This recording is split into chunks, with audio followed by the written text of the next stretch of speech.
Uriah, eu queria continuar um pouquinho contigo para entender mais sobre essa possível escalada, né? E principalmente a incursão terrestre. Como é que vai ser isso, na tua visão? Vai ser sangrento. Primeira coisa que dá pra gente falar, né? Porque é um território muito povoado, muita gente. E existe um dilema muito grande para Israel aí nesse momento. Porque Israel, primeiro, não sabe o que vai encontrar lá, não sabe onde esses reféns exatamente estão posicionados, então tá falando ali até mesmo de acabar tendo que sacrificar mesmo algumas das pessoas do lugar. E eu estava mais cedo lendo uma entrevista com Gershon Baskin, que foi o negociador de quando aquele soldado israelense foi capturado pelo Hamas, né, o Gilad Shalit. E o que ele está falando agora? Que a opinião popular em Israel, ela tem mudado. Normalmente, como aconteceu lá atrás, um soldado israelense capturado, que ficou 6 anos preso, ele foi trocado por mais de 1.000 prisioneiros palestinos. Agora, não é mais o caso. Tem aquela teoria do comboio, né? De que se você às vezes precisar sacrificar alguns para salvar milhares, e ele tem dito que lá em Israel isso está sendo cada vez mais comentado. Então existe já essa conversa e os reféns. Só que isso pode acabar tendo uma consequência desastrosa para o próprio governo do país também, né? Porque não é todo mundo que vai apoiar isso. Então, primeiro, seria muito sangrento dos dois lados. Não dá para saber o que tem de armadilhas lá agora. Os israelenses não sabem disso. Então, caso essas imagens choquem bastante o mundo, aí a gente está falando até de países começarem a condenar Israel perder apoio, algo que até foi adiantado por um lado. Muito se falava que Israel perderia o apoio somente depois dessa incursão terrestre, mas já começou a acontecer atritos com a ONU, entre a ONU e Israel antes. Então é algo que a gente vai ter que esperar para ver. E a ressalva da OTAN, inclusive, né? A OTAN falou, vai, mas vai com proporcionalidade, ou seja, já tem um asterisco aí, inclusive no apoio da OTAN. Israel, por mais que tenha sido vítima de muitos ataques terroristas ao longo dos anos, e por isso que eu acho importante a gente sempre trazer essa parte histórica, mas também o país é conhecido por muitas vezes dar uma resposta que é considerada desproporcional.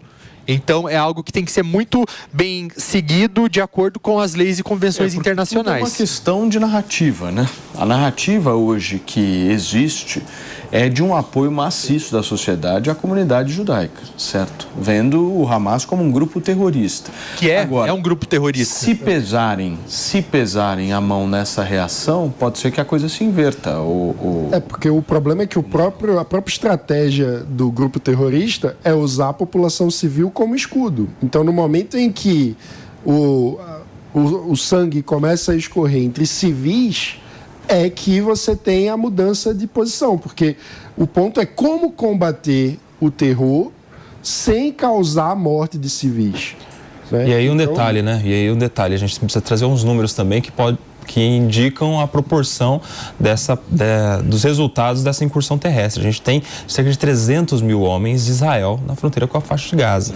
Para um espaço ali, pelo menos na região norte, 600 mil palestinos naquela região. Ou seja, é muita gente do exército de Israel. E numa comparação do Hamas. Exato. Né? Ou seja, 10%. Exato. E se a gente fizer uma comparação, por exemplo, a incursão da Rússia contra a Ucrânia, num território muito maior, uma faixa territorial muito maior, era de 100 mil homens da Rússia, ou seja, é um exército muito forte, com muita gente de Israel para um espaço muito pequeno de terra. Deixa eu receber quem nos acompanha pelo rádio. Para você que sintonizou agora na programação da Jovem Pan, são 10 horas e 56 minutos. Nós estamos na cobertura especial do que acontece lá em Israel, cobertura especial da guerra que infelizmente assola o Oriente Médio. São imagens ao vivo por volta das 5 horas da tarde lá em Israel.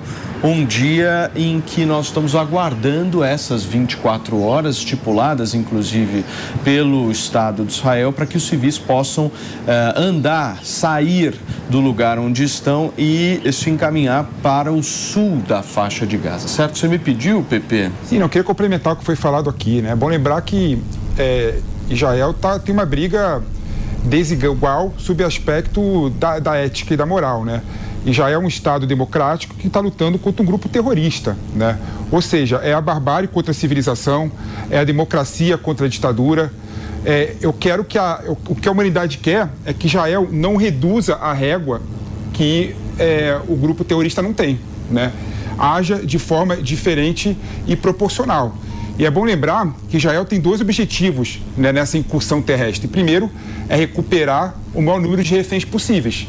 E segundo, é acabar com a organização terrorista que é o Hamas. Agora, o que me preocupa com essa guerra, Paulinho, sendo bem sincero para você, é que a guerra é uma situação extremada. E a guerra ressoa o que há de pior no ser humano.